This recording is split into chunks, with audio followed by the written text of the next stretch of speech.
Good morning and hello, I'm Professor Code. This is the Forex Supermodel Racing Review for, Wednesday the 30th of March 2022. Quick look at yesterday's results then for Tuesday the 29th. We were at Fontwell National Hunt 425. We had a shortlist race to look at. It broke down as following. Number one, Inspector Lingfield and FTO, which we rejected basically. It came 7th last at 9-1, and then we thought it was going to be between numbers 3 and 4, Rambo T, which won at a 4-11 favourite, and number 4, Sea of Clouds, second at 6-1. And we also thought Alien Storm was unlikely to win. That came 3rd at 7-1. Anyway, it sort of panned out. There wasn't much you could do with it. There was 7 in the race, and Sea of Clouds was pretty matched with Rambo T, but ultimately you'd have. It would have been a struggle to make any money out of that race. So we had a no bet and we're plus 58 units in profit. So we'll stop it there and write up today's racing. Testing. Right, we're back. We've written up today's racing then. Well, the racing's carved up pretty horribly again today. We've got no filter one, which is our structural filter. We do have an alternate shortlist again, which is the best we can do due to the way the races have shaped. Anyway, we're at Lingfield on the all-weather at 2 o'clock.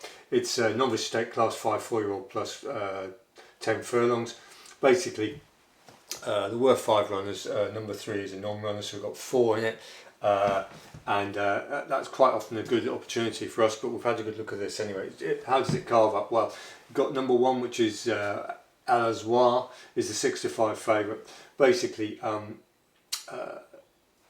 it's won last time out. 8.5 furlong Wolverhampton. The second flatly is about a 76, and previous to that it was having to go over the hurdles at Market Rasen, and it lost a shoe there. So that run is difficult to assess. But the fact that it's messing about between codes suggests that it's not a full-blown pace 10 furlong flat horse, and we can basically rule out it's an expensive horse that's been sold cheaply.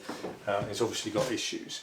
Right, so that leaves us with we might as well just chop out Vigoni.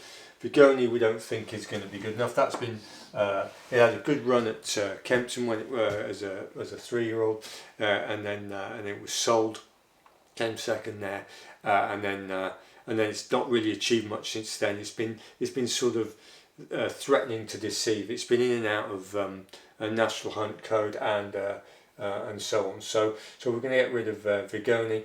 So we're left with these two then. So Baker's Boy number 2 and Scampi. Now, unfortunately, the odds are a little bit tight on this. But what do we know about Baker's Boy? The only run at Lingfield, the key race was the 2nd of the 4th 21, so 2nd of April last year. It was a 6 furlong championship race, very good, very strong, 38k stakes, very expensive race, and it lost 2 shoes in that race. So they seem to be need to glue these shoes on a bit better at the moment. So again, that was difficult to assess, but it did look like it could go the pace on Lingfield. And the thing about Lingfield on the all-weather is it's the fastest track. Obviously, Dundalk and Islands are pretty similar, so the rest are much slower surfaces and topography. So Lingfield, you could say, is a good match for Dundalk and Island. Anyway, back to Baker's Boy. If you look at the profile, it's a little bit exposed. But it's been running against better horses and doing reasonably well. And if you look at its running style, it's got potential. And so Baker's Boy is certainly a likely winner. And Scampi is the other one.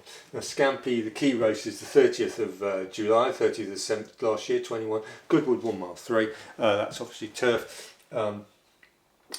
Goodwood has a reasonable crossover to Lingfield in terms of modelling, and if you look at the way that horse runs, obviously it's coming back after a 3-year-old campaign, and you have to take on trust that it's going to run to a similar level. They've got the thing fully fit. It does seem to have the pace. This is the pace horse in the race. for flat 10 furlong. It really can go, that horse, and assuming they've got it straight, it will certainly give Baker's Boy a run for the money. So you basically you're left with sort of this El Nazar and Vigoni are switching codes and messing about. El Nazar is a bit flattered. It was drawn one and it had a relatively easy trip, and you're left with Baker's Boy and Scampi. Baker's Boy is about 3-1 and Scampi's about 15 to 8-2s. So that doesn't really give us much leverage. So the only thing wrong with those two horses is the odds, really. But we would fully expect slight preferences for Scampi, assuming they've got that horse right after it's come back, and Baker's Boy is next best. So that's the best we can do today. We're going to unfortunately have a no bet again. But say we're gathering information all the time for the flat, and we expect to move forward rapidly very shortly. So thanks for watching and goodbye.